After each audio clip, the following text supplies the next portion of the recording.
پہنچ چکے ہیں کہ ہمیں دینی تعلیم کے ساتھ ساتھ عصری تعلیم کی بہت زیادہ ضرورت ہے، جس کا شکوہ، جس کی شکایت ہمارے پردھان جی بھی کر رہے تھے، لیکن میری شکایت ہے، میرا شکوہ ہے قوم کے ان لوگوں سے جو سیاست کے میدان میں کھڑے ہوئے ہیں۔ اتنی جاگیریں ہیں، اتنی پراپرٹی ہے، اتنا پیسہ گورنمنٹ کا آتا ہے، سڑکوں میں نظر میں شکایت نہیں کرتا کس نے لگایا اور کس نے نہیں لگایا۔ سرکاری اسکول کا سسٹم کہاں سے کہاں پہنچا مجھے کوئی سروکار نہیں، لیکن ہمارے محلے کا کھڑے ہونے والا سبھاسد، چیئرمین، پردھان جی، علاقے کے MLA، MP، مجھے ایک اسکول دکھاؤ یار اپنے علاقے کا، کسی نے معیاری پرائیویٹ اسکول قائم کیا؟ ساری شکایت علماء سے۔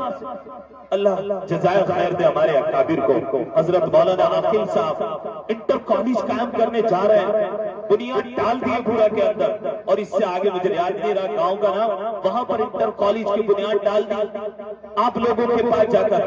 لیکن جب یہ شکایتیں کرتے ہیں نا علماء سے، بڑا تعجب ہوتا ہے کہ یہ اللہ والے اس سسٹم کو بھی ٹھیک کرنے کی کوشش کر رہے ہیں، لیکن ہماری سمجھ میں نہیں آتی۔ سارے کے سارے آتے ہیں سیاسی لوگ، کبھی زبان سے تالا نہیں کھلتا ہماری کہ میاں ہمارے گلی میں ہمیں ایک بہترین ایجوکیشن سسٹم کے لیے کوئی ٹیوشن سینٹر ہی دے دیجیے، کوئی اچھا سا ادارہ تھا۔ ابھی یہ علماء ہے، اب ظاہر سی بات ہے پرائمری تک اسکول کی مانیتا لینے کے لیے پاپڑ بیلنے پڑتے ہیں صاحب، جگہ ہونی چاہیے، یہ چیزیں پوری سیاسی آدمی جانتا ہے گاؤں پہنچ کو کہاں سے کیسے پوری کرنی ہے، اس کی ضرورت نہیں ہے، اس کی ضرورت کی طرف توجہ نہیں دی جاتی۔ آپ اپنے علاقے میں دیکھ لیجیے، علماء ہی کے اسکول قائم کرائے ہوئے۔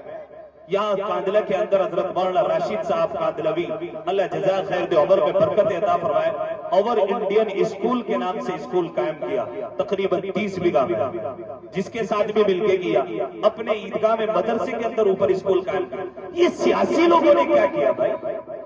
یہ سبھاسدوں نے، پردھانوں نے، چیئرمینوں نے، انہوں نے ہمارے علاقے میں کیا کہا؟ ایک پرائیویٹ اسکول نہیں نظر آ سکتا، روڈوں پر لگے ہوئے کتبچے اور روڈوں پر لگی ہوئی تاریخی پلیٹیں، پتہ نہیں کیسے وہ گورنمنٹ کا کام ہے۔ آپ گورنمنٹ کے ذریعے سے ایک اسکول تعمیر کرا کر دے سکتے ہو، پرائیویٹ اسکول۔ میری گزارش ہے علاقے کے ان سیاسی لوگوں سے اور ان سیاسی گلیاروں میں اپنی آواز کو گونجنے والوں سے، اور جن کی آواز جہاں تک پہنچ سکتی ہے ان سے، کہ اپنے علاقوں میں ضرورت ہے یہ سارا ٹھیکرا علماء پر نہ پھوڑو، ذرا اپنے بھی ہوش کے ناخن لو، اپنا بھی ذرا عقل کی بتی جلاؤ کہ ہم نے علاقے کو ایجوکیشن سسٹم دیا یا ہم نے علاقے کو بالکل جاہل رکھنے کی کوشش کی۔ IPS centre, IAS centre, doctor NEET کی تیاری کے لیے سینٹر کون قائم کرے گا؟ اتنی موٹی رقم کون لائے گا؟